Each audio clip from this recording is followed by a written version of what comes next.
You didn't become kind because life was easy. You became kind because life forced you to survive without conflict, because pleasing others was safer than disappointing them, and because somewhere along the way you were taught this lie: if you're good enough, kind enough, patient enough, they won't leave. But they did. You were kind, and they used it. You were soft, and they carved out what they wanted. You said yes when your soul screamed no, and in return, they drained you. And now you're left wondering why it hurts so much to care.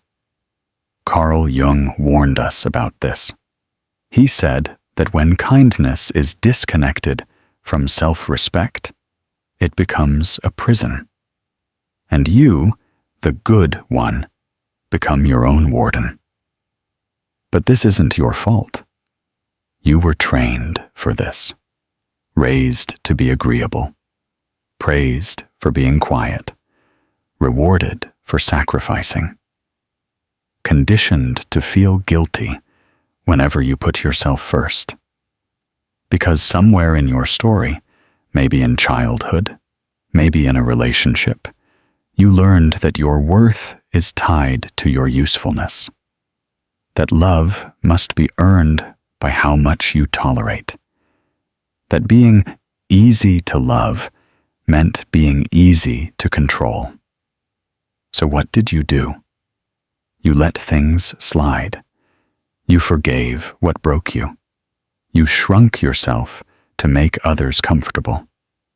And each time someone disrespected you, your instinct wasn't to fight back. It was to be nicer, to prove you were good enough to keep. That's what kindness became. A disguise for fear. A way to avoid abandonment. A tool to keep yourself safe in situations where the real you was never allowed. And deep down, you knew it. You knew your boundaries were being crossed. You knew they didn't value you. But the fear of being rejected kept your hands open, your mouth shut, and your soul screaming silently. You became the fixer, the understanding one, the strong one. But all that strength, it was just you bleeding internally while smiling on the outside. And what did they do? They mistook your kindness for weakness. They used your softness as a cushion for their cruelty. They took and took. And when there was nothing left, they blamed you for being empty. That's the curse of you being too kind. People don't just disrespect you. They depend on your silence. They expect your forgiveness. They rely on you never standing up for yourself, because they know you'd rather hurt yourself than hurt them. But Jung knew something most people don't. The shadow of a kind person is rage. Not uncontrolled, violent rage, but suppressed, silent, buried rage. The kind that builds when you've been stepped on one too many times. The kind that erupts not with words, but with emotional numbness. The kind that one day whispers, "I'm done." Because when you're done, you disappear. You stop explaining. You stop chasing. You stop tolerating. And you reclaim something you never should have given away: your self-respect. And when that happens, the people who used to feed off your kindness panic. They don't recognize this new version of you, the one with boundaries, silence, distance, because they didn't love you. They loved your compliance. And now, without it, they realize something terrifying. You were never weak. You were just patient.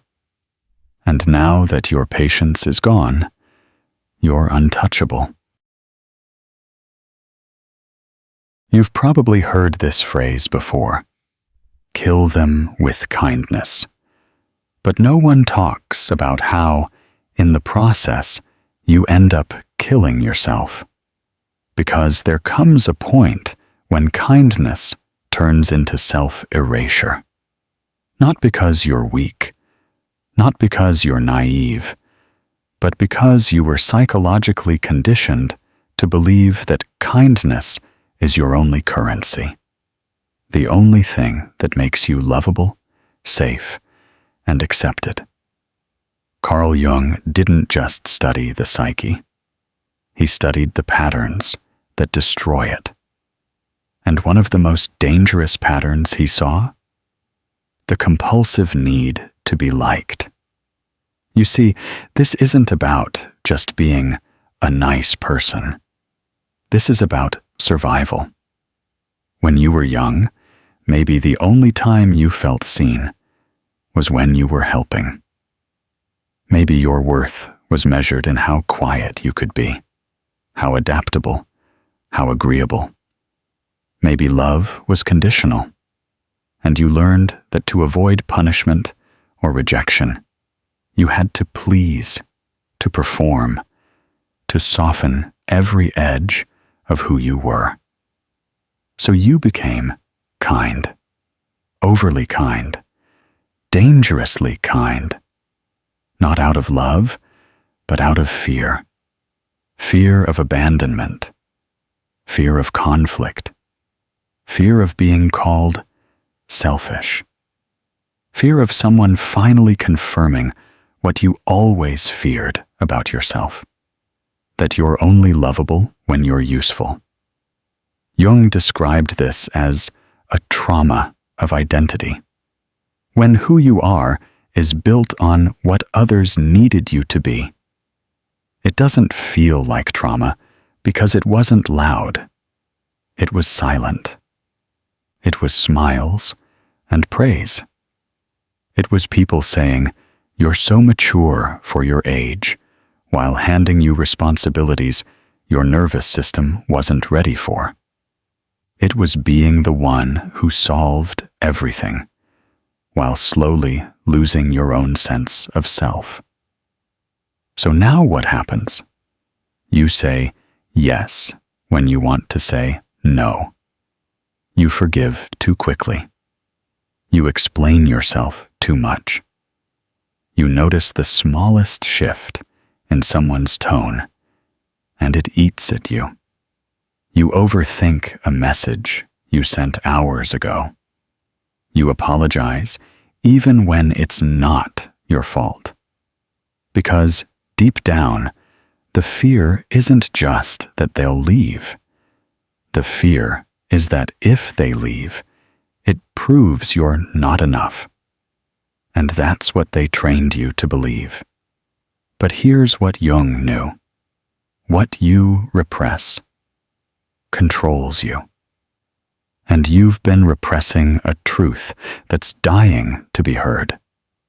You're exhausted. Exhausted from being the strong one. Exhausted from holding others while no one holds you. Exhausted from trying to be nice when your soul is screaming for boundaries. Exhausted from pretending you're okay when you've been bleeding kindness just to be loved. So now what? Here's where everything changes. You don't need to stop being kind. You need to stop being accessible to people who weaponize your kindness. And that begins with one truth. Your kindness means nothing without self-respect. Read that again. Because if your kindness comes at the cost of your peace, if it drains you, silences you, belittles you, it's not kindness. It's a trauma response. Jung believed in integrating the shadow, the part of you you've rejected, buried, disowned. And for people like you, people who overgive, overcare, overforgive, your shadow isn't something dark or evil. Your shadow is your boundaries, your anger, your silence, your inner no. The version of you that doesn't need to be liked to feel valid. And when you reclaim that shadow, when you let that part breathe, you start to change. You become quieter, not out of fear, but out of clarity. You start to pull back, not because you're cold, but because you're healing.